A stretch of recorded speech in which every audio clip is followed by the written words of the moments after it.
नमस्कार, आदाब। हमारे विशेष हे राम में आपका स्वागत है।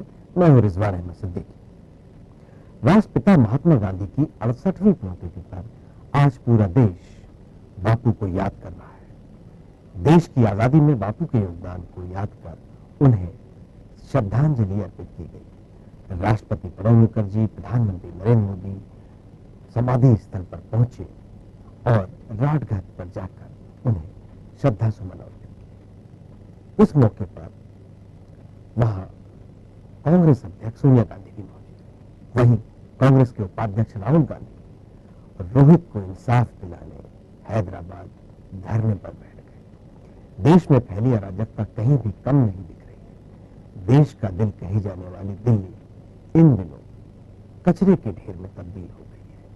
अब ऐसे में बड़ा सवाल यह है कि आखिर गांधी का यह देश किस दिशा में आगे बढ़ रहा है। सोचने को हम मजबूर हैं कि हे राम, ये क्या हो रहा है। जी हाँ, यही है हमारा आज का विशेष हे राम।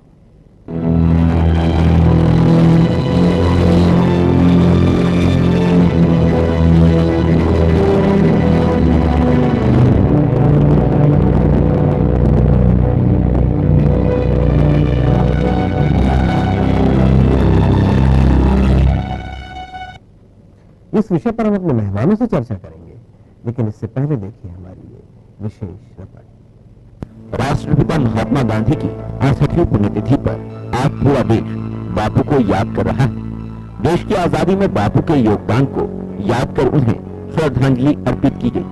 जगह जगह प्रार्थना सभा आयोजित की गई, जहां बापू के प्रिय भजन की धुन भी गूंजी।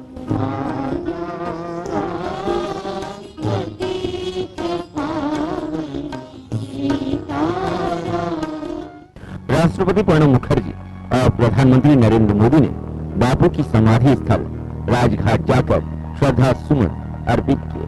इस मौके पर कांग्रेस अध्यक्ष सोनिया गांधी भी मौजूद रही। सियासत के सुलगते तंदूर में जब स्वार्थ की रोटियां सिकती हैं, तो शर्म, हया, संवेदना की बातें बेमानी हो जाती है। रोहित वेमुला की खुदकुशी पर सियासत कम होने का नाम नहीं ले रही। एक तरफ रोहित के आत्महत्या के बाद से हैदराबाद यूनिवर्सिटी में छात्र लगातार प्रदर्शन कर रहे हैं, वहीं दूसरी तरफ इस विरोध प्रदर्शन में कांग्रेस के उपाध्यक्ष राहुल गांधी भी आज शामिल हो गए। राहुल गांधी ने रोहित को इंसाफ दिलाने के लिए छात्रों के साथ अनशन किया, तो वहीं बीजेपी ने कांग्रेस उपाध्यक्ष पर निशाना साधा है। बीजेपी प्रवक्ता संबित पात्रा ने कहा है कि कांग्रेस दलित और गैर दलित के बीच लड़ाई भड़काना चाहती है। मैं एक निवेदन करूंगा, मैं हाथ जोड़ के निवेदन करता हूं कि अपने चंद वोट के लिए, कुछ राजनीतिक कारणों के कारण हम इस मसले को दलित बनाम गैर दलित ना बनाएं। देश में फैली अराजकता कहीं भी कम नहीं दिख रही। देश का दिल कहे जाने वाली दिल्ली इन दिनों कूड़े के ढेर में तब्दील हो गई है। दिल्ली नगर निगम के कर्मचारी शनिवार को लगातार चौथे दिन भी हड़ताल पर रहे, जिसके बाद बीजेपी कार्यकर्ताओं ने सचिवालय के बाहर प्रदर्शन किया। इस बीच कचरा हटवाने का जिम्मा पीडब्ल्यूडी को सौंप दिया गया। पीडब्ल्यूडी मंत्री ने एक टास्क फोर्स बना दी है और पूरे शहर से कचरा हटाने का आदेश दे दिया है। जरा सोचिए, अगर कानून, अदालत, इंसाफ नहीं होते तो क्या होता। जाहिर है हर हाथ कानून, हर हाथ इंसाफ होता, लेकिन शुक्र है कि इंसानों की बस्ती में इंसानों का बनाया हुआ कानून चलता है। लेकिन क्या ये वाकई सच है? शायद नहीं। कम से कम उत्तर प्रदेश के जालौन में तो ऐसा नहीं लगता, जहां बजरंग दल के कार्यकर्ताओं ने धर्म परिवर्तन का प्रयास कराने वाले एक व्यक्ति का सिर मुंडवाकर उसे गधे पर बैठाकर जुलूस निकाला और उसे जूतों की माला पहनाई गई। गांधी के देश में सरकार यदि संविधान में विश्वास करती है, ऐसे व्यक्ति को तत्काल जेल भेजा जाए। एक तरफ देश के दिग्गज राजनेताओं ने बापू की 68वीं जयंती पर श्रद्धा सुमन अर्पित किए, आजादी में बापू के बड़े योगदान को याद किया, वहीं दूसरी तरफ राष्ट्रपिता महात्मा गांधी के हत्यारे नथुराम गोडसे के लिए महाराणा प्रताप बटालियन की ओर से मुंबई से सटे पनवेल में शस्त्र पूजा की गई और महात्मा गांधी को जिस पिस्तौल से गोली मारी गई थी, उस पिस्तौल की तस्वीर लगाकर उसकी पूजा की गई। एक तरफ पूरा देश महात्मा गांधी की 68वीं पुण्यतिथि मनाकर बापू को याद कर रहा है, वहीं दूसरी तरफ राजनीतिक गलियारों में नए नए मुद्दों पर बहस चल रही है। कहीं महात्मा गांधी के हत्यारे नाथूराम गोडसे की पूजा की जा रही है, तो कहीं रोहित की सुसाइड पर सियासत चल रही है। अब ऐसे में बड़ा सवाल ये है कि आखिर गांधी का ये देश किस दिशा में आगे बढ़ रहा है। सोचने को हम मजबूर हैं कि हे राम, ये क्या हो रहा है। News world desk. तो यही है आज का हमारा विषय, हे राम, ये क्या हो रहा है, देश में किस तरह का माहौल है, क्या बापू ने इसी तरह के देश की कल्पना की थी, क्या हमें और जिम्मेदार होना पड़ेगा। इसी विषय पर हम बात करेंगे। हमारे साथ हमारे स्टूडियो में मौजूद हैं भारतीय जनता पार्टी के नेता चेतन सिंह, कांग्रेस के प्रवक्ता रवि सक्सेना, वरिष्ठ गांधीवादी दयाराम नामदेव जो गांधी भवन के सचिव भी हैं, और साथ ही वरिष्ठ पत्रकार पंकज पाठक। आप सभी का बहुत बहुत स्वागत है।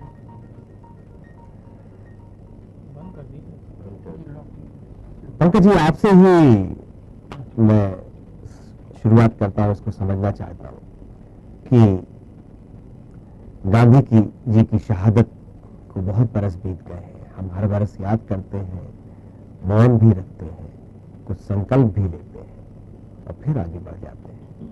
लेकिन क्या दिखता है देश में, किस तरह का माहौल है। जहां देखो अविश्वास का भाव है, जहां देखो आलोचना करते हैं। हम तरीका गांधीवादी भी अपनाते हैं, आंदोलन करते हैं, धरने देते हैं, प्रदर्शन करते हैं, लेकिन अब न उन प्रदर्शनों का उस तरह का सम्मान रहा, न मकसद उस तरह का रहा।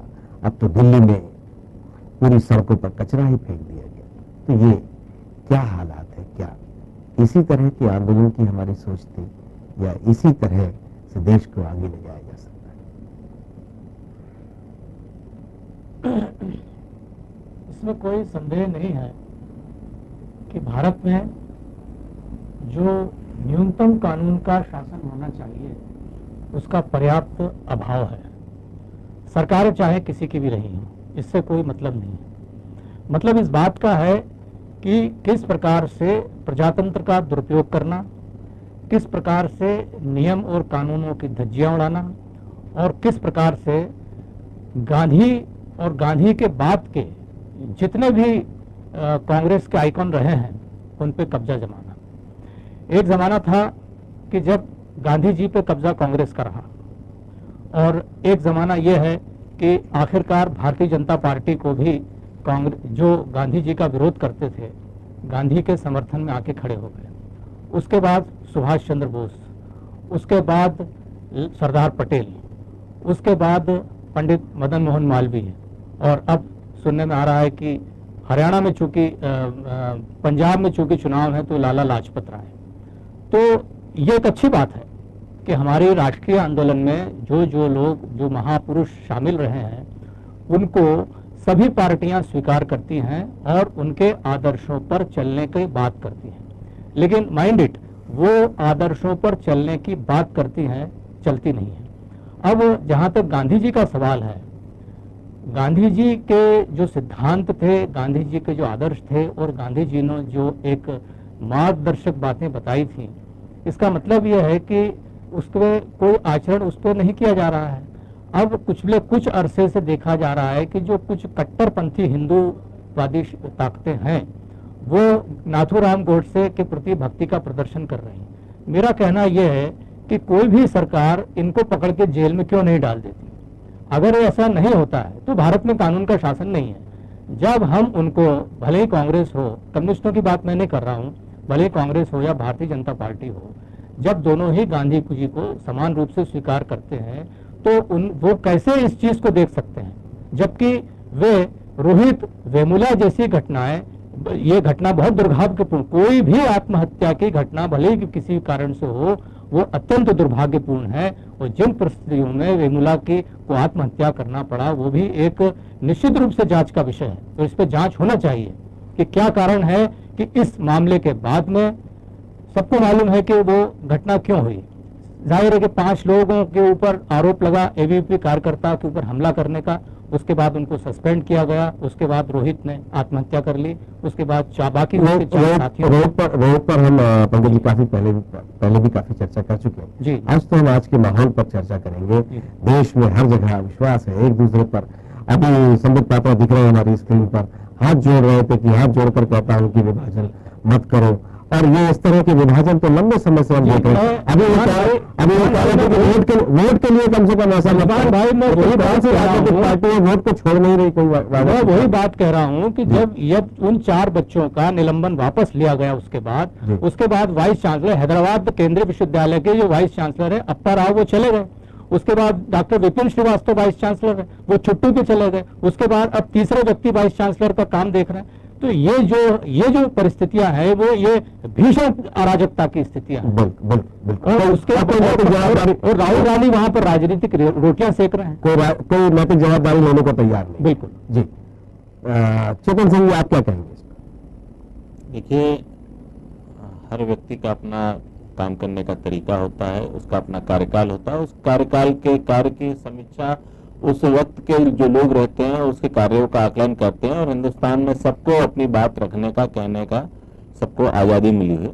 जहाँ तक राष्ट्रपिता महात्मा गांधी जी का सवाल है, भारतीय जनता पार्टी पूरे दिल से उनका सम्मान करती है, और इस बात को स्वीकार हम करते हैं कि हिंदुस्तान की राजनीति में शुचिता का और आदर्श के रास्ते पर चलने का पाठ जो महात्मा गांधी जी ने हमको सिखाया था, आज भी उस मार्ग पर चलने की प्रासंगिकता है।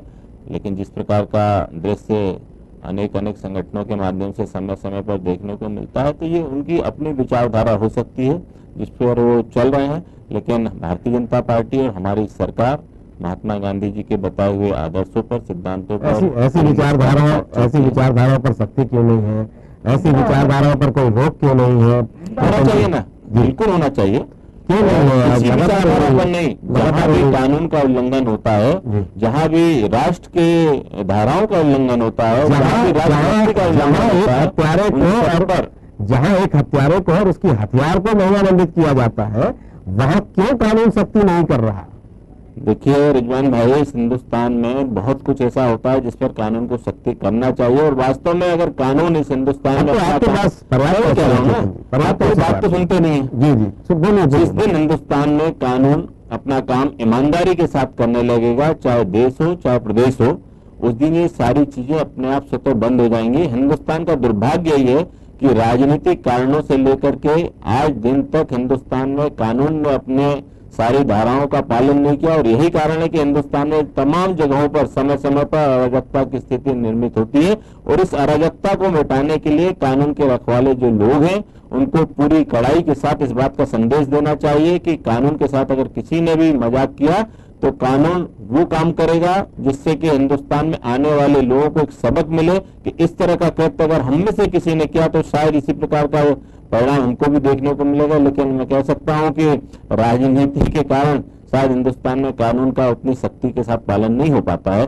और जो आप एमसीडी को लेकर के दिल्ली के कचरे को दिखा रहे हैं, तो दिल्ली का जो दंगल है, लोगों ने मनोरंजन की सरकार चुनी है, मनोरंजन चल रहा है, दिल्ली वासी आहत भी हैं और सोचने पर मजबूर भी है कि क्या वास्तव में इस प्रकार की सरकारें हो सकती है।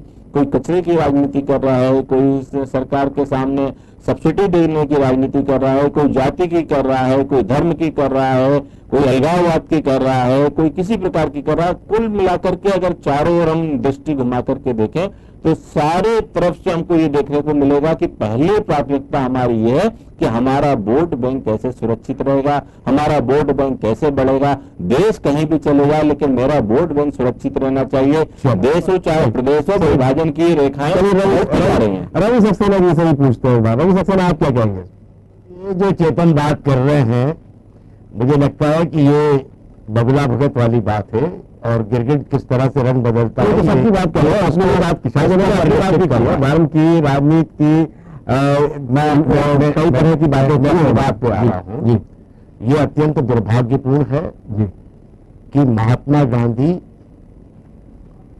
पर आज जिस तरह की राजनीति हो रही है ये अक्षम्य अपराध है, और जिस तरह से आज नाथूराम गोडसे की उस पिस्तौल का महिमा मंडन किया गया, उसकी पूजा की।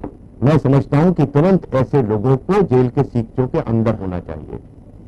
ये तो सरासर कानून का मखौल उड़ाया जा रहा है और उस राज में उठाया जा रहा किया जा रहा है जिसमें कि मोदी सरकार ये कह के आई थी कि हम कोई भी चीज जो है इस तरह की होने नहीं देंगे।